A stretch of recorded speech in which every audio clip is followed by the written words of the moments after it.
Close your eyes and look at the map of the Middle East. What you see is a region defined by a 40-year trauma, a world of black-clad shadows, crushing sanctions, and the echoes of a single thunderous winter.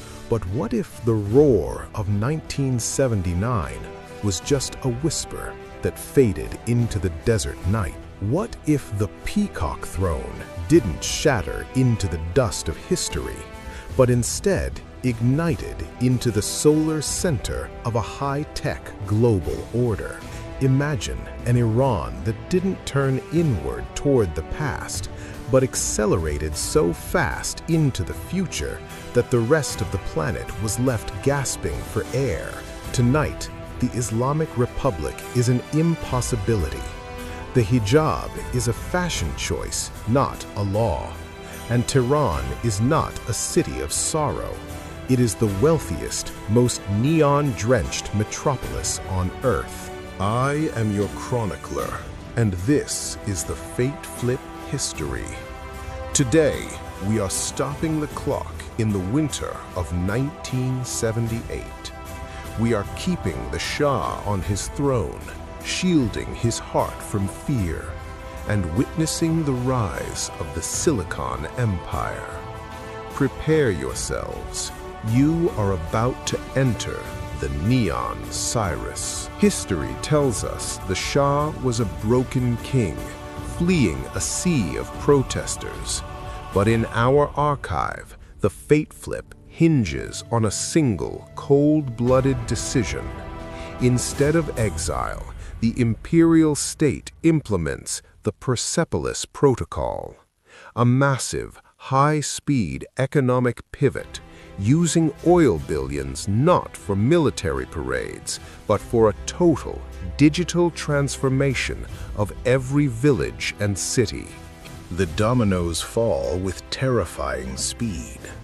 Without the revolution, there is no hostage crisis.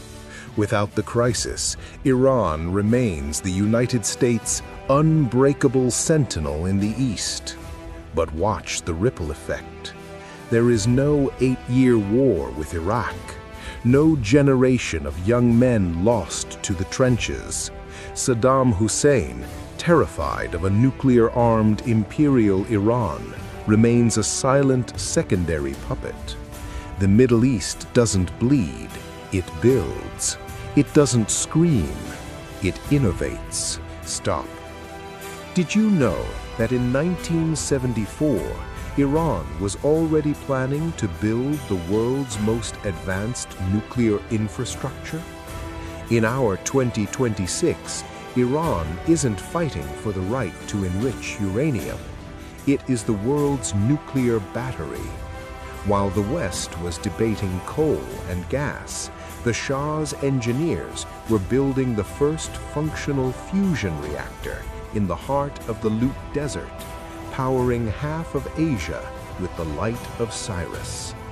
Fast forward to the present, June 2026. Welcome to the Peacock Empire. This is the era of Persian futurism. Tehran is a vertical garden of glass, silk, and glowing teal LEDs. The skyline is a masterpiece of Neo-Sassanid architecture, where ancient stone arches house the world's most advanced biotech laboratories. Women walk the streets of Shiraz not in the shadow of morality police, but in the absolute vanguard of global fashion and science. In this 2026, the Peacock Net is the fastest digital infrastructure on the planet. You don't use a smartphone, you wear an Anahita lens, a retinal display that overlays 2,500 years of Persian history onto the neon-lit boulevards. The Iranian rial is the gold-backed reserve currency of the Orient, stronger than the dollar, more stable than the euro. From the high-fashion houses of Tehran to the nuclear launch sites of Isfahan, The empire is a ritual of supreme elegance. It is a world of absolute luxury, absolute progress, and absolute secularism. But every empire has a basement, and in the House of the Peacock, the basement is silent and cold. But look past the shimmering bazaars. Look beneath the gold-plated skin of this utopia. In the Peacock Empire, stability is the only religion, and dissent is the only sin. Because the revolution never happened, there was no great leveling.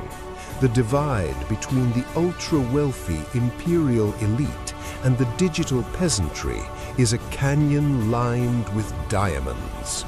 The Savak, the imperial secret police, never died. They evolved. They are now the silent guardians of the Orbisnet.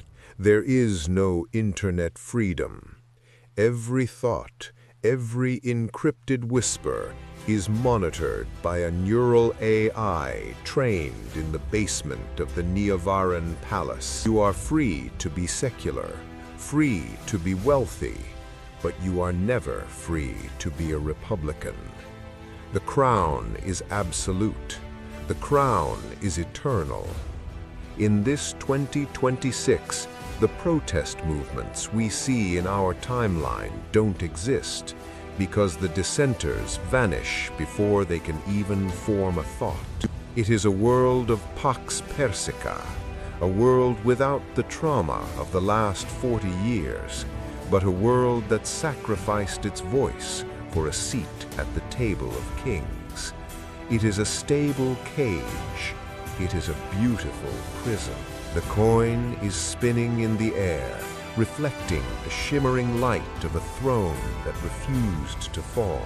We have seen a 2026 of profound majesty, a world without the Iran-Iraq war, without the rise of radicalism, and without the nuclear shadow hanging over the Gulf. But we have also seen a world where the soul of a nation was bought with a mountain of petrodollars. As your chronicler, I must ask you the question that haunts this timeline. Would you trade the messy, painful, and often tragic pursuit of a republic for the high-tech, aristocratic certainty of the Peacock Empire?